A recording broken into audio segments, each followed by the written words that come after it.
Hi, students. We are going to start with the chapter number 6 of your class.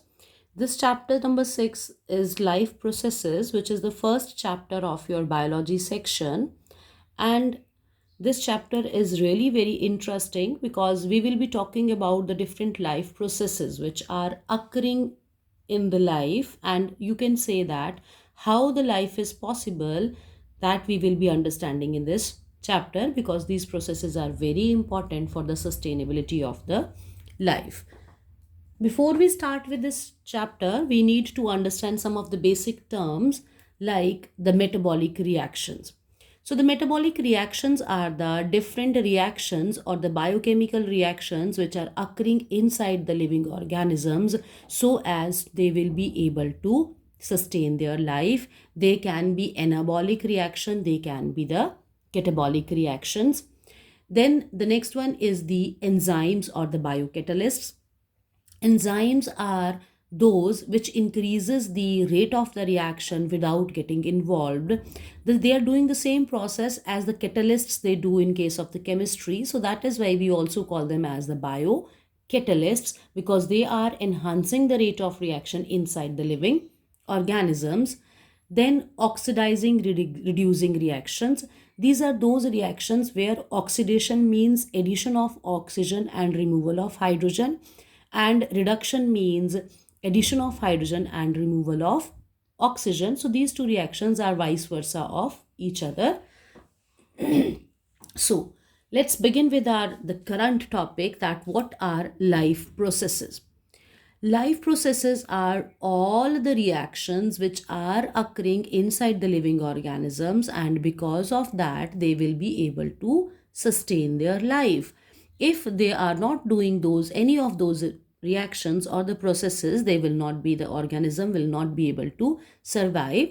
For example, if we said a person has undergone a heart failure, heart has failed, it means the organism is not able to survive. A organism has undergone a kidney failure, kidney has failed, so the organism is not able to survive. So the basically these life processes are divided into the four basic processes, that is nutrition and digestion. So that simply means if someone is not getting food, there is starvation for food, then automatically the organisms will start dying in lack of food. Second is breathing and respiration. So, in that case, if someone is having some difficulty in breathing or respiration, I just want to relate it with the current scenario, as we are knowing that in the coronavirus case, the organisms are feeling breathless. So, if the person is breathless, the person will not be able to survive. Then circulation, where the circulation of the blood will be is very important. So as we have discussed just now, that if someone has undergone a heart failure, the person will not be able to survive. And then excretion, again important thing, if the wastes are not being removed from the body, definitely the person will be not able to survive. For example, we are discussing just now that if someone has undergone a kidney failure, the person will not be able to survive. So these are the four basic processes for which an organism is not able to survive without them, without these processes. So these are very important. Now in this chapter we will discuss about these all four basic processes, and the important thing is there, we will discuss about these four basic processes in case of unicellular simple organisms as well as in case of plants and animals. Normally when we talk about the life processes, then the students, the first thing click to them, or the normal people, they think about animals or the humans only. But in case of plants, equally all these processes are going on. So we will discuss in detail about these four basic processes in case of plants as well as in case of animals. We are going to start with the nutrition and digestion. So first of all, let's discuss about the different modes of nutrition.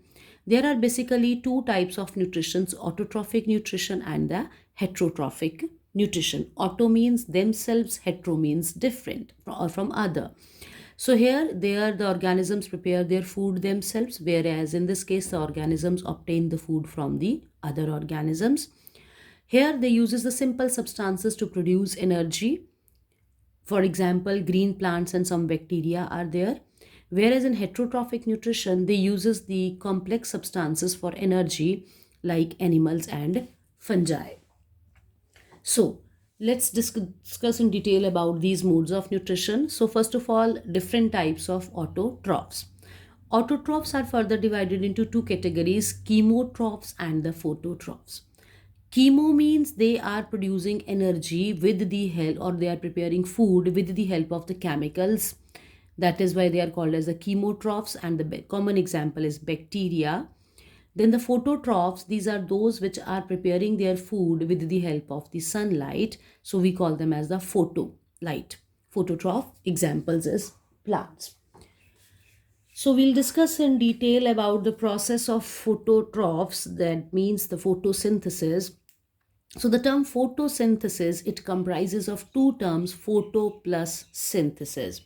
Photo means light, synthesis means to synthesize. So this is a process where plants are synthesizing their food with the help of the sunlight. If light is not there, they will not be able to synthesize their food.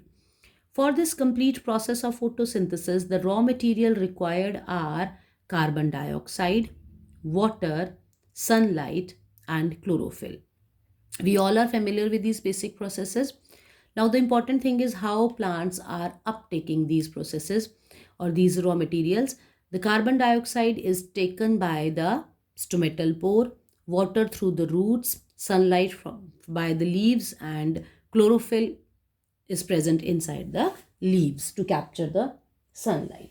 Now, this is important, opening and closing of stomata. As we have discussed that the plants, they are taking carbon dioxide through the help of their stomata. This diagram is very important. Again, I'm saying this diagram is very important because this is normally asked in your board exam. So this diagram is showing a stomata where the stoma is open and the another one where the stoma is closed. Stomata are surrounded by the two guard cells, which are the bean shaped cells, and these guard cells, they are having thick walls on the inner side. When they are turgid, when they are filled with water, they will be expanded and the stomatal pore will be open. And when the water moves out from the stomata, they are flaccid. In that case, they will collapse with one another and the stomatal pore will be closed. So this is important. Normally this question is asked, what is the mechanism behind? So when there is enough water inside the guard cells, they are turgid, the guards will be expanded and the stomata will be open. Whereas when the water moves out, they will become flaccid and the stomatal pore will be closed. So this diagram and the reason for this is important because this is normally asked in your board exam. Now, let's discuss about the different events which takes place during the process of photosynthesis. Basically, we divide these events into four steps. That is, the first one is the absorption of light energy by chlorophyll. That we know that the leaves, they are having chlorophyll and they will be responsible for trapping the light energy. The second thing is splitting of water molecules into hydrogen and oxygen. Simultaneously, I'll show you this reaction written over here where we have seen that carbon dioxide plus water in the presence of sunlight and chlorophyll, they'll give rise to glucose, and oxygen plus water. This reaction we are doing from 6th or 7th standard.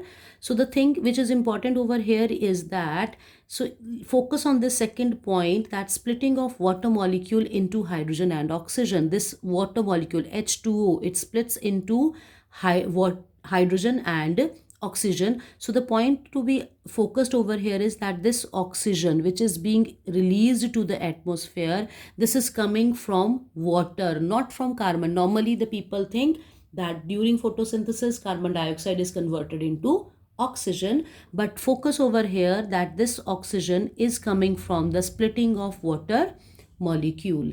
Then after that, conversion of light energy into the chemical energy. This light which is entrapped by the chlorophyll, this is converted into the chemical energy, and then this energy is used for reduction of carbon dioxide into carbohydrate. carbohydrates. So reduction, we discussed that in the beginning, that reduction means addition of hydrogen. So focus over here that this hydrogen, which is coming from the splitting of water molecule, this will combine with carbon dioxide, reduction of carbon dioxide to produce the carbohydrates. Here the carbohydrates are produced in the form of the glucose. So this is clear that this is converted into the glucose. Now the next one is these carbohydrates which are produced by the plants, they will be used for producing different forms of energy to do different work. And the important thing is that if the plants, they produce excess of carbohydrates because they are not using the complete carbohydrates, so they store that in the form of the starch. Then the second one is similar in case of plants, we also have the excess of carbohydrates and those will be stored in the form of the glycogen. These two terms are important, starch for plants, glycogen for animals, because normally this is asked in your board exams. Now the next one is different types of heterotrophic nutrition. Hetero means different, from they are obtaining the food from some other organism. So here different modes are, the first one is holozoic. Holo means complete. They are engulfing the complete food item. So here we have a best example of human. We take the complete bite and engulf it in. So this is the holozoic mode of nutrition. Saprotrophic. Sapro are those which survive or feed on dead or decaying organic matter. So here we are having the best example of the fungi. You might have seen the fungus growing in your houses. For example, you kept a bread in a moist and a shady place for some times, and you might have done this activity in your lower classes also. So where we have seen that the fungus will grow on the bread, which is a dead and decaying organic matter, and there the fungus will easily grow. Next one is the parasitic. Parasites are those which feed on the other organism, and the important thing is that they causes some harm to the host. Here they are feeding on the another living organism and they are causing some harm to that. So we are having different examples like the plant parasites. Plant parasites are cuscuta. Animal parasites are leech, ticks, lices. You all might be knowing about these insects which are parasites on different animals. Now important thing is these examples are important because normally these are asked. Plant parasites की example mention करिए, animal parasites की example mention करिए. So these things are important. Now the next one is nutrition in amoeba. As I told you that we will be discussing about the different modes of nutrition from unicellular to the complex multicellular. So the amoeba, it also show the holozoic mode of nutrition. So you can see with the help of this diagram that this is an amoeba. There are some food particles. It extends its pseudopodia, start engulfing the food particles. Gradually the food particles are engulfed and they will be taken inside the organism. This diagram is very basic, but you need to draw because this is normally asked in your 2 marks question. Now, then another one is nutrition in paramecium. In this case, there is a fixed spot, there is a fixed place through which the food particles move in. They do not have the variable shape like in case of that your amoeba. So this fixed shape is there with the help of we know that they are having cilia on their body. So with the help of their cilia, they will set a water current, and with the help of that water current, the food particles, they come to this part which is called as the gullet or the mouth, and from here the food particles or the food vacuole will enter into their body. This is how the paramecium obtain its food. So homework for the today is that diagram of opening and closing of stomata and nutrition in amoeba. Okay, let's recapitulate once it again. That is this one, diagram of nutrition in amoeba, and the another one is opening and closing of stomata. These two diagrams are important because these are normally asked in your board exams. Next one is difference between autotrophs and heterotrophs, that you are able to write because we are doing it from our junior sections. And this is really a very funny thing that sometimes this question is asked in your board exams also, that what is the difference between autotrophs and the heterotrophs. Next one is the list down the events which are occurring during the photosynthesis. So those four events which we discussed over here, that is the absorption of light energy by chlorophyll, splitting of water molecule into hydrogen and oxygen, conversion of light energy into the chemical energy, and reduction of carbon dioxide into carbohydrates. These four steps are there which can be asked in their board exam. And the next one is the different modes of heterotrophic nutrition with suitable examples, because while discussing that point I also emphasized that we need to mention the examples, because this question is normally asked with your examples. So that's all for today. Please do your homework very sincerely, because the things which are mentioned over here are really very important. And I'll continue in the next lecture about the nutrition in humans. So that's all. Have a nice day. Thank you.